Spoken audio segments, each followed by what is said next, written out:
আসসালামু আলাইকুম সুপ্রিয়, আশা করি তোমরা সকলে ভালো আছো। This is Jamiul Islam Jami from learning view video YouTube channel.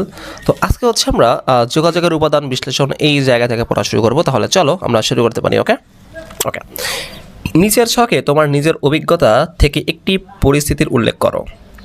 যারা আগের ভিডিওগুলো দেখোনি প্লিজ দেখে নিবা। ওই ভিডিওগুলোতে আমরা কিন্তু একদম ভালো করে পড়েছি সম্পূর্ণ বিষয়গুলো, তাই না? এখন দেখি আমরা নিচের ছকে তোমার নিজের অভিজ্ঞতা থেকে একটি পরিস্থিতির উল্লেখ করো। ওই পরিস্থিতিতে তুমি কিভাবে তোমার উদ্দেশ্য ও চিন্তা অনুভূতির প্রকাশ করেছিলে সেটি লিখো।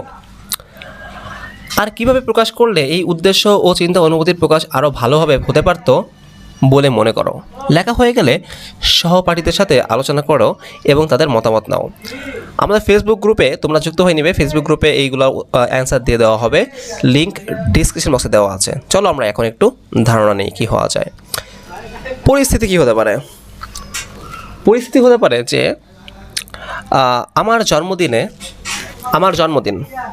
ঠিক আছে, আমার জন্মদিন পরিস্থিতি। হ্যাঁ, উদ্দেশ্য কি? উদ্দেশ্য হচ্ছে আমার বন্ধুকে জন্মদিনের জন্য দাওয়াত দেওয়া। যে ধরনের চিন্তা ও অনুভূতি প্রকাশ পেয়েছে, আমি বন্ধুকে বলেছি, কি বলেছি, আমি বন্ধুকে ইনভাইট করেছি যেন আমার জন্মদিনে সে আসে। কারণ হচ্ছে আমি অন্যান্য বন্ধুদেরকেও দাওয়াত দিয়েছি যেন আমার জন্মদিনে তারা আসে। সবাই যদি আসে এবং সেও যদি আসে, আমার বন্ধু সেও যদি আসে, তাহলে জন্মদিনটা অনেক ভালো হবে, আমরা অনেক মজা এবং আনন্দ করতে পারবো, তাই না? এছাড়া আমি আমার মা বাবাকে তোমার সম্পর্কে বলেছি যে তুমি আসবে। তারা বলেছে সে আসলে খুব ভালো হবে। ওকে, ভালো কথা। আর কি উপায়ে যোগাযোগ করা যেত? আর কি বললে ও আরও ইমপ্রেস হতো? আমি বলতে পারি যে জন্মদিনে তুমি আসলে সবাই খুব খুশি হবে, কারণ আমরা চাই তুমি জন্মদিনে কিছু পারফর্ম করো। এছাড়া কিছু কাজ করার প্রয়োজন, বাট কাজে হেল্প করার জন্য আমার কাছে আমার কেউ নেই।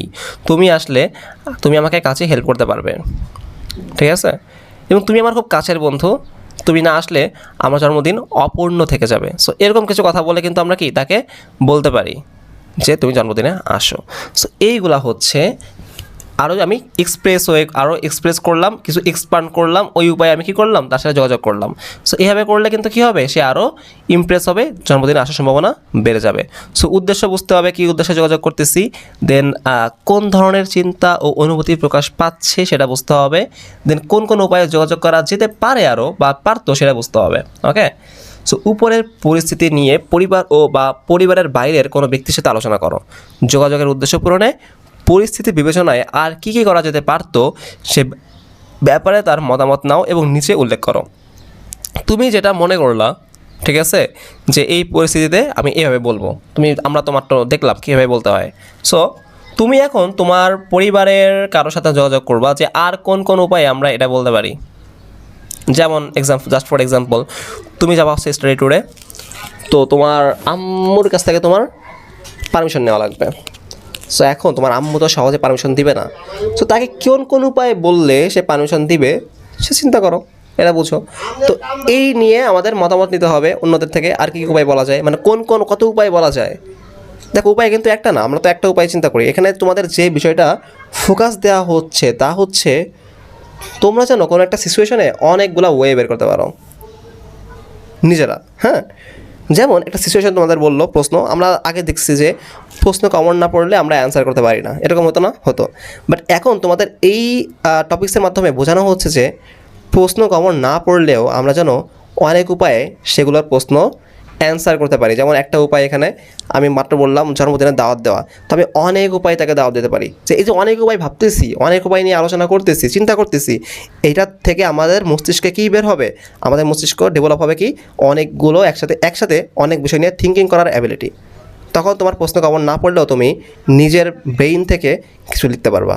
সো এটা কিন্তু এটা বোঝাচ্ছে। সো নিজেরা একটু ট্রাই করতে হবে এটা। হ্যাঁ, এটা অনেক ভালো একটা কিন্তু ওয়ে নিজের স্কিলকে ডেভেলপ করা, সিরিয়াসলি।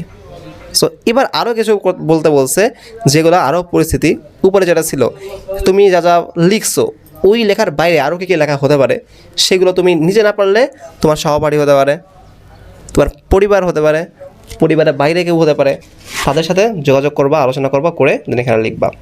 তোমার কাজ হচ্ছে, আমি তো বলে দিলাম এখানে, জাস্ট তুমি লিখবা এটা খাতায়, তোমার মতো করে তুমি লিখবা। প্লিজ ভাইয়া একটা অনুরোধ করি, নিজের মতো করে লেখো, হ্যাঁ, কোনো গাইড ফলো করো না, ঠিক আছে? নিজের মতো করে লেখা ট্রাই করো। এটা তো ইজি, তাই না? নিজের থিঙ্কিং করতে হবে, থিঙ্কিং অ্যাবিলিটি বাড়াতে হবে। অনেক চ্যানেলে তোমাকে অ্যান্সার হুবহু দিয়ে দিবে, বাট লাভ হলো কি তাইলে? তোমাকে ক্ষতি করতেছে তারা। তো আমি কিছু বলতেছি না, বাট তুমি চিন্তা করবা, তোমাকে নিজের বুঝতে হবে। সো নিজের লেখা ট্রাই করো, দেন আমাদের ফেসবুক গ্রুপে দাও, আমি দেখবো তোমাদের কার কেমন হয়েছে। ওকে, সো নেক্সটে হচ্ছে আমরা এখন পড়বো প্রয়োজন বুঝে যোগাযোগ করি। চলো আমরা পড়া শুরু করি এটা, দেন আমাদের অধ্যায় শেষ হবে। হ্যাঁ, তাহলে আলোচনা করে তোমাদের বিদ্যালয় বা শ্রেণীকক্ষের কোনো একটি সমস্যা চিহ্নিত করো। এই সমস্যা দূর করার জন্য কার সঙ্গে আলোচনা করা যেতে পারে বা যোগাযোগ করা যেতে পারে সেটি ঠিক করো। এই কাজে মৌখিক যোগাযোগের প্রয়োজন হলে কিভাবে উপস্থাপন করবে এবং লিখিত যোগাযোগের প্রয়োজন হলে কিভাবে লিখবে তা আলোচনা করো এবং সে অনুযায়ী কাজ করতে বলছে। ওকে, দেন আমরা চলো দেখি কিছু এক্সাম্পল হয়তো দেওয়া থাকতে পারে এখানে।